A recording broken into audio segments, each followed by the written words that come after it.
আসসালামু আলাইকুম এভরিওয়ান।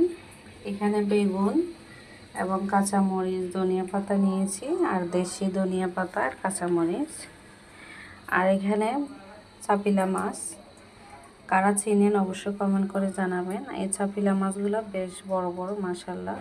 তো আমি ভালো করে কুটিয়ে বেছে লবণ দিয়ে, ঝাঁকুনি দিয়ে সুন্দর করে ধুয়ে নিয়েছি। দেখুন মাছগুলো একদম আয়নার মতো পরিষ্কার হয়ে গেছে। তো আমি চাপিলা মাছ দিয়ে বেগুন দিয়ে চচ্চড়ি করব। আপনাদের কাদের পছন্দ, কার কার পছন্দ অবশ্যই কমেন্ট করে জানাবেন। ভালো লাগলে অবশ্যই লাইক কমেন্ট করে পাশে থাকবেন। কেমন হয়েছে আমার আজকের এই বাজারটা অবশ্যই জানাবেন। টমেটো অবশ্যই আছে, কিন্তু যেহেতু ফ্রিজে ঢুকেই ফেলাইছি দেখালাম না, সাথে টমেটোও দিব। তো আমার আজকের এই বেগুন আর চাপিলা মাছের চচ্চড়ি কেমন হবে অবশ্যই কমেন্ট করে জানাবেন। এদিকে আমি ছোট চাপিলা মাছগুলো সুন্দর করে ধুয়ে নিয়েছি। এগুলো বেশ পরিষ্কার, দেখুন এগুলোও বেশ সুন্দর করে আমি ধুয়ে নিয়েছি। তো এগুলোও সুন্দর করে চড়চড়ি করে নিব, এগুলো খেতে ভালো লাগবে। যেহেতু আমি কোটি দই দেখিয়েছি, তার জন্য মাছের সৌন্দর্যটা নষ্ট হয়ে গেছে, না হয়তো মাছগুলো কিন্তু একদম ফ্রেশ ছিল, ওরকম গোটা গোটা।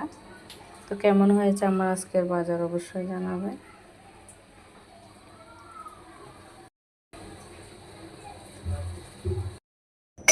আসসালামু আলাইকুম এভরিওয়ান।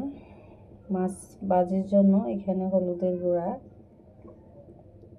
মরিচের গুঁড়া দিয়ে দিব, লবণ, আর দিব রসুন বাটা। তো আমি আজকে মাছ ভাজি করব, আর তার সাথে বেগুন ভাজি করব।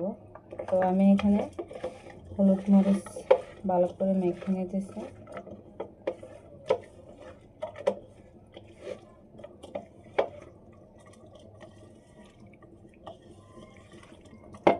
একটু মাখিয়ে ম্যারিনেট করে রাখবেন কিছুক্ষণ, তাহলে এটার টেস্টটা ভালো আসবে।